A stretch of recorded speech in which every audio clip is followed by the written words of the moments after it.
do. Tonight on Talking Politics, as a grand jury indicts former President Donald Trump, potentially complicating his hopes to retake the White House, one of his most high-profile nemeses has made it clear she doesn't plan on going anywhere. That would be Senator Elizabeth Warren, who's now officially running for a third term in the U.S. Senate. But recent polling suggests she might not be a lock for re-election. We'll dig into her strengths, weaknesses, and prospects later on. But first, Boston lost a titan this week. Community organizer and political trailblazer Mel King died Monday at the age of 94. And in the days since, it seems like the entire city has mourned the former state representative, history-making mayoral candidate, and lifelong activist who pushed back against racism and apartheid, mentored countless younger activists, and won hard-fought battles for affordable housing and against destructive development. Tributes to King have been pouring in from far and wide, but when I got a chance to talk to him at length a few years back, he balked when I asked about his legacy. There's no such thing as Mel King's legacy. Mel King has never done anything on his own or alone. But then he softened a bit on the legacy question, saying that he hopes people remember his very specific way of looking at the world. It would be that a belief that it's possible to have a community and a world where all the tribes are welcome and all the gifts are shared. I believe that it's going to happen. So when we talk about the Rainbow Coalition, it was a way of saying all the tribes are welcome, and that mythical pot of gold would be where all our gifts would be shared. The Rainbow Coalition was the diverse group of supporters who backed King in his campaign for mayor of Boston in 1983 when he became the first black candidate ever to make it to a general election in the city, but ultimately lost to his fellow former state representative, then a Boston City Councilor, Ray Flynn. Now, former Mayor Ray Flynn joins me along with the first black mayor of Boston, Kim Janey. She's now president and CEO of Economic Mobility Pathways. Thank you both for being here. Mayor Flynn, in 1983, when you and Mel King ran against each other, the city was divided over a court-ordered plan to desegregate Boston's public schools through the use of busing. And you too were divided on that. He supported the plan and you opposed it. But by all accounts, your campaign against each other managed to transcend that divide rather than exacerbating it. Why was that? Well, actually, the busing took place before Mel King and I ran against each other. Right. So the city was divided, you're right, and polarized. But Mel King and I were friends because we played basketball together. We knew each other from the neighborhoods. I played a lot of sports in South End, Roxbury. I was the first white kid ever to play on an all-black basketball team, which Mel King played on as well. Jack Crump was the coach. So we had a special relationship. Mel King's father was a longshoreman. My father was a longshoreman. My wife Kathy's father was a longshoreman. And so immigrant families of longshoremen, hardworking people. My mother was a cleaning woman. So, you know, we had those bonds of friendship and commonality that we shared together. So long before we talked about politics, we had the same kind of family identity. And we loved talking about that. And people love listening to that. Even during the campaign, this would be like 10 years or whatever is after the busing, we'd be talking about roots and working class people and poor people, special needs kids. So it was a relationship formed out of respect and commonality, common ground. Mm-hmm. And so that's why I admired Mel King greatly, and we got along so well. Mayor Janey, you volunteered for Mel King's run for mayor in 1983, as the button that you're wearing reminds us.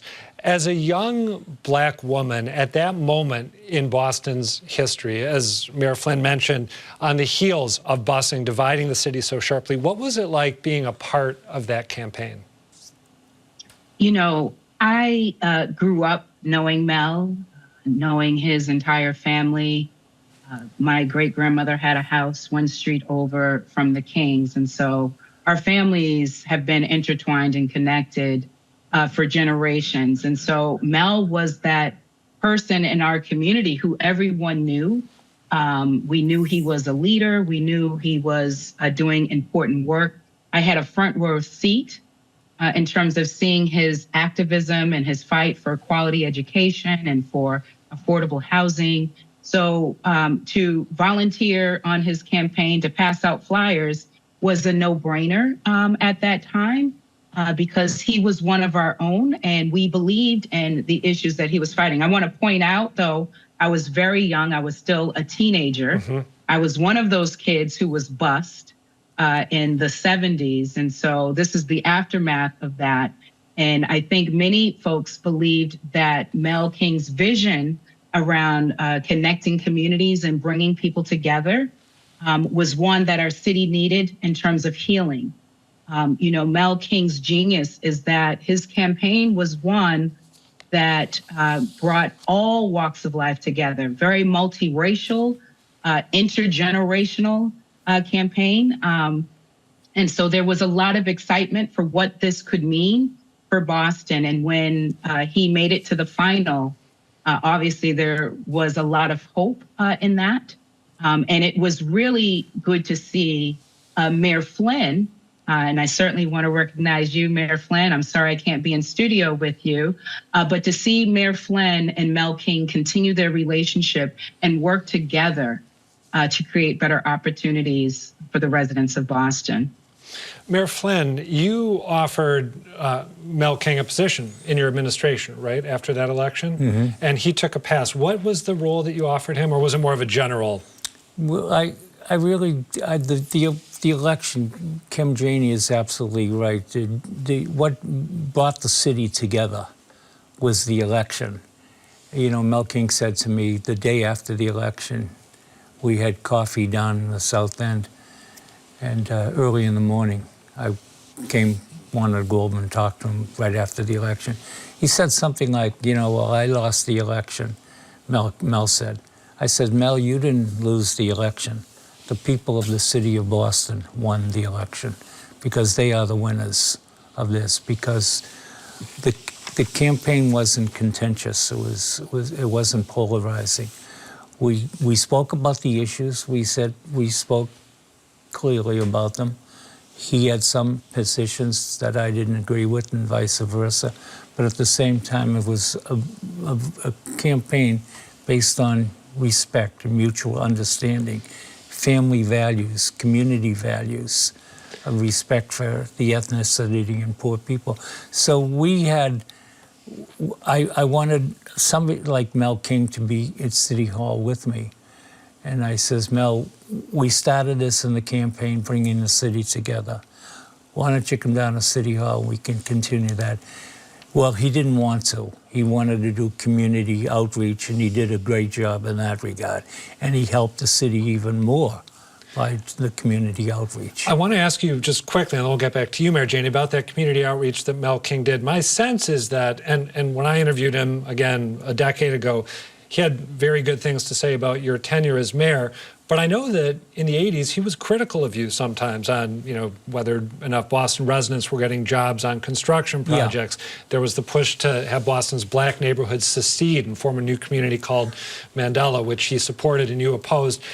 Was he, when he pressured you from the outside after you ran against each other, did he convince you or nudge you to do anything you might not have done otherwise? Well, I wasn't in favor of separating the city and all that. I'm not sure Mel was, but it sounded good in the campaign. And it made a point. And it made a point. So I respected what he was doing. But I never really took it personally. I always felt that the city of Boston, all the people of the city of Boston, were in his best interest, just like even though I represented South Boston in the state legislature back in the early 1970s, when he represented the South End in the 1970s. We worked on issues of common ground. I used to say to Mel all the time, the issues that bring people together are far greater, far more important than those narrow issues that separate us. He said, I agree. Yeah, that And seems like perfectly dovetailed with his worldview, right? The same, we have the same family background, the same philosophy, the same political goals, and it worked for both of us. Mayor Janey, in the mayor's race a couple years ago, one of your campaign ads cast Mel King as the beginning of a political evolution in the city. I want to take a look at a little bit of the ad and then come back to you for some thoughts. For our city, it's been a long time coming. People have told me they're ready. They're ready for change. That unites us. Our time has come.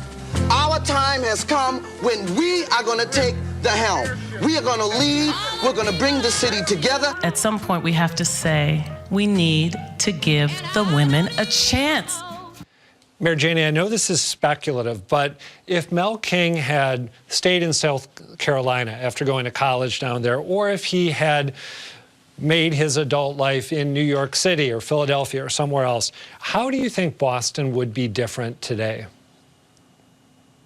You know, I can't look back into a crystal ball to predict what Boston would have been like, but I am very clear that Boston is a better city because of Mel King, because of his advocacy, not just in the state legislature, because of his run, his historic run for mayor, but all of the work that he has done since then to engage communities, to bring communities together, to invest in our young people, and to lift up poor people in our city, and to ensure that we all have the opportunity to thrive in the city of Boston. There's no question in my mind that the leadership that we see, the fact that there was a Mayor Janey, that is in part because of Mel King, large part because of the doors that he opened up in this city. And so the fact that there's a Mayor Wu, again, those were the seeds that Mel King planted.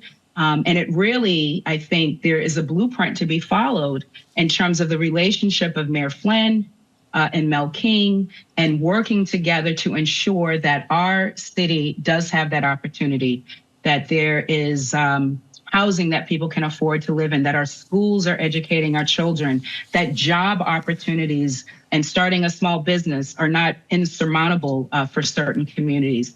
That is, I think, in part because of Mel King's legacy and his work, but also the relationship that these two gentlemen had and the care and commitment that they have to the city of Boston.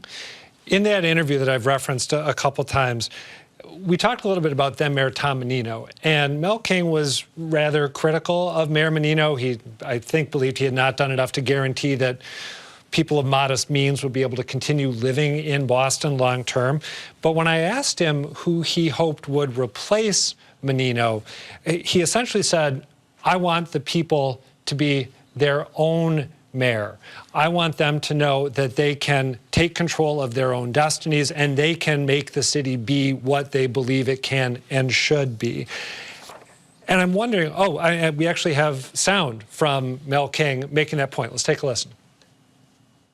Whoever's going to be the next mayor has to be pushed by the people to come up with what would make the city whole. And I'm convinced that, and I keep going back to this Messiah approach, that if people get in the street, talk to each other with a belief that we can make this community work for all of its neighbors, children, etc., that we can make that happen. And when you ask, who do we want to be the mayor? I want people to be their own mayor. I'm wondering if each of you think that right now in Boston that there is that sense of agency on the part of the city's residents. Mayor Flynn, let's start with you, then we'll go to Mayor Janey. You know, I always believed, and Mel did too as well, the politicians don't define the city, the people do. And Mel King and I were lucky, really lucky, because we came from the ranks of just average people. We weren't special, we had no money. We working class family, working class neighborhood. So we brought those values. Yeah, we're different color skin, but we brought those values from both sides of the bridge. the South Boston side, the South End side. We brought those values to City Hall. And you know, if you can do that, anybody can bring your personal values, even if a lot of people disagree with it. You do that, and you give an honest leadership. Everything in politics begins with honesty. If you're honest with yourself, if you're honest with the people, you're going to do a good job, even though you may not get reelected, even though people may disagree with you. That's the most important thing. Mayor Janey, I think you are going to get the last word here. Do you believe that Bostonians have that sense of agency that Mel King said he hoped they would have? I think they do more so than they ever have had in the past, particularly poor people in communities of color. The genius of Mel King is that he understood the principles of servant leadership. He embodied servant leadership, that this was not, as Mayor Flynn says, about any one particular politician or any one leader who would serve as that charismatic messiah, but that we had the power to save ourselves. And he believed deeply in the power of the people to save ourselves. And so he worked hard to ensure that our young people understood that, that people who had been outside on the margins understood that. And Boston is truly a better city because of his leadership. And that is the legacy that he leaves. All right, Mayor Kim Janey, Mayor Ray Flynn, my condolences to both of you, and thank you for making time to reflect on Mel King's life. God bless Mel King. Thank you so much, Adam. Thank you. Elizabeth Warren made it official this week. She's running for a third term in the U.S. Senate and giving herself an extremely ambitious to-do list if she gets it. There's a lot more we've got to do. Pass a wealth tax, make child care affordable, protect our coastal communities, and build a 21st century transportation system across all of Massachusetts. Oh, and like I've been saying for years, the middle class, put stricter rules on banks so they don't crash and hurt working people. Of course, to get that third term, Warren also has to make it through the 2024 election. And based on some recent polling, a fair number of Massachusetts voters might not be as excited about her prospective re-election as she is. Case in point, a Mass Inc. polling group survey from late January and early February. It found that just 41% of Massachusetts residents viewed Warren favorably compared to 36% who viewed her unfavorably. And when it came to running again, the numbers were similar. 43% said she should and 36% said she shouldn't. So how tough a climb does Warren actually face, and could it include a challenge from inside her own party? Joining me to talk it through are Joan Vanacki, an associate editor and columnist at the Boston Globe and a member of the paper's editorial board, and Jesse Mermel, the president and founder of DeWitt Impact Group and a former Democratic congressional candidate. Thank you both for being here. Joan, did Elizabeth Warren's announcement come as a surprise for you, or did it confirm something that you'd expected for a while? I don't think it was a surprise.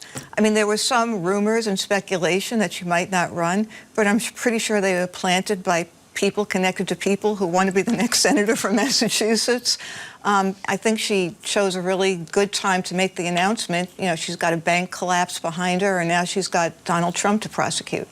This shows how much more connected you are than me. I had not caught those rumors that were maybe being planted saying she wasn't going to run again. Had you been hearing those, Jesse? Yeah, certainly had heard plenty of rumors that she was considering multiple different paths. But listen, if you want to understand what someone's thinking, maybe just listen to what they're saying. She's been saying consistently over and over and over again, I'm running for re-election. And lo and behold, she's running for re-election. What do you make of the timing? Joan said, you know, she's got the bank collapse behind her, winded her sails in terms of policy. Do you have a similar read? Yeah, I think it makes total sense. Obviously, it feels a little bit early. Normally, you might see something after the summer, but she's got a big agenda. She knows she has work to do, and she wants, I think, to squash those rumors of folks saying, oh, maybe she's not going to run again, or folks who might be thinking of challenging her. She wants to get out there. She wants to start raising money. She wants to be touching people all across the Commonwealth. I think it makes good sense, and I think the reaction to her announcement was incredibly positive. And I think it was really interesting that Ayanna Pressley and Michelle Wu, who are both mentioned as potential Senate candidates at one point, are in that endorsement announcement. So that puts that to rest. I noticed that too. And also in the endorsement announcement was Ed Markey, who, in addition to being a pretty good political communicator, I found his presence a reminder of the primary challenge that he beat back from Joe Kennedy a couple years ago. And I thought it also positioned them really as a team, right? Yeah, Just yeah. presenting, we are your U.S. senators and we are working for you as a team in Good D.C. point. That's what it felt like to me. Joan, what were you going to say? I was just going to say he also represents longevity. Yep, good point. I want to ask about those polling numbers that I've referenced and trying to, bring the usual media negativity at the start of the segment. But when you mentioned that these rumors talked about various pathways that Warren might be considering, what were some of these alternate options that people were convincing about? Well, certainly as people consider whether or not President Biden is running for re-election, might she consider another presidential bid? There's inevitably going to be turnover in the cabinet. She was certainly talked about as a potential cabinet member at the beginning of the Biden term. Would there be a role for her there? That type of thing. Nothing terribly radical, Adam. Don't worry. Yeah. Okay. I think there was also sort of the thought or the talk that she might have a successor in mind, and that she would do something to sort of pass the torch to the person that she would prefer. I mean, I've heard, like everyone, that it could be Ayanna Pressley, but for sure, I mean, she's running again. Congresswoman Presley's in her announcement, so that was just typical political talk. Okay, let's go back to the Massing poll that I mentioned a couple minutes ago. It found that Warren was weaker, relatively speaking, with less educated voters, with voters who live further away from Boston, and also with young voters.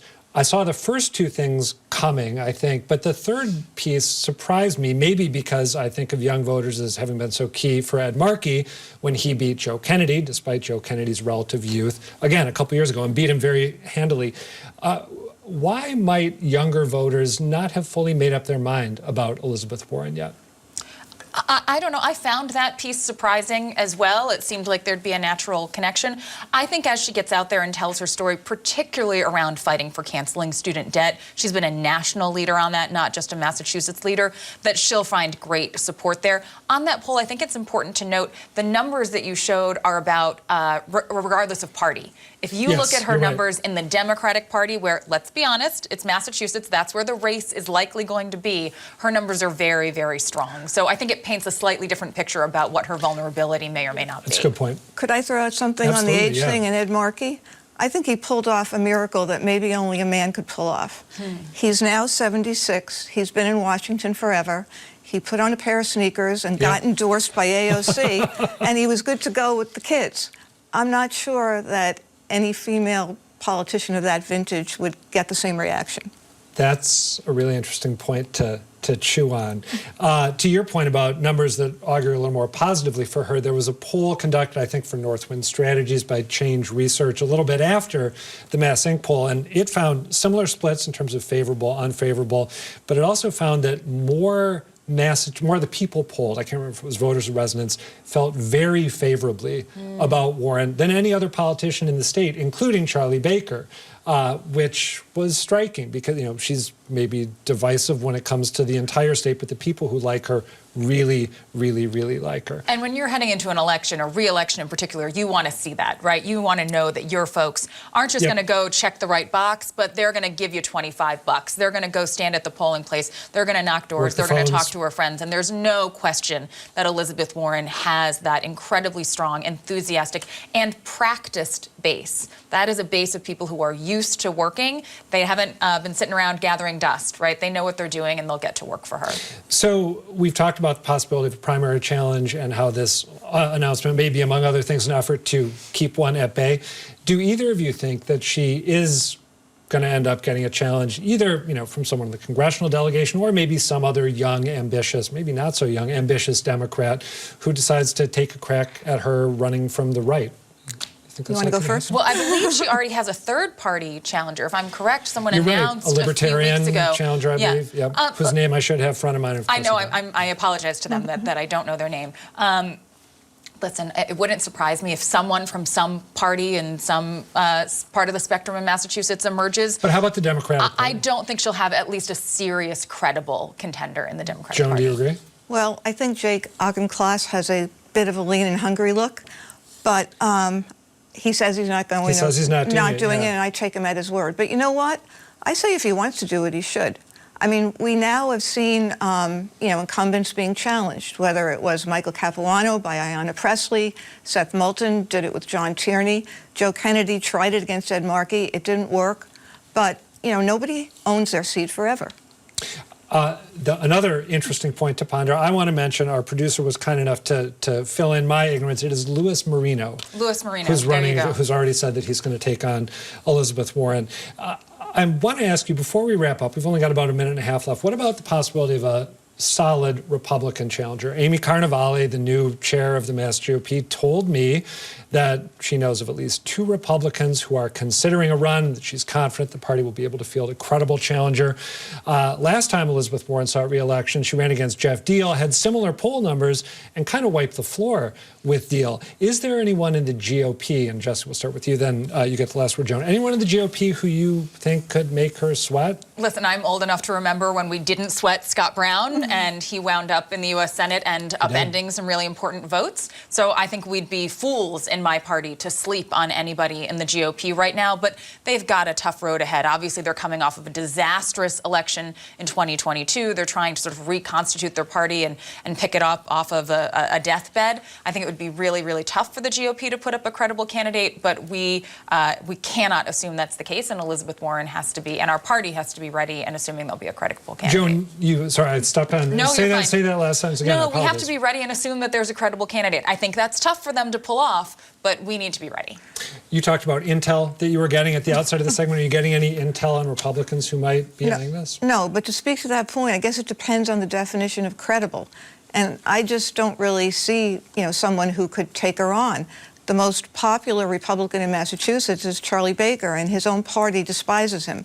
And I just don't see Democrats embracing him. So I would say, yes, Scott Brown should be remembered. Democrats shouldn't forget that happened, but it's tough to see someone who could beat Elizabeth Warren. I have no intel on this, but the only name that really comes to mind would be Karen Polito.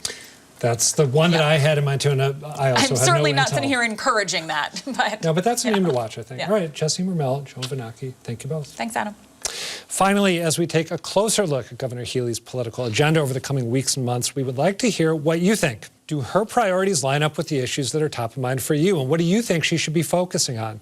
Let us know at gbh.org/Healey-agenda. And please let us know how you think we're doing as well. The email is talkingpolitics@wgbh.org. The website is gbhnews.org/talkingpolitics, or you can find me on Twitter. I'm at Reilly Adam. For now, thank you for watching, and good night.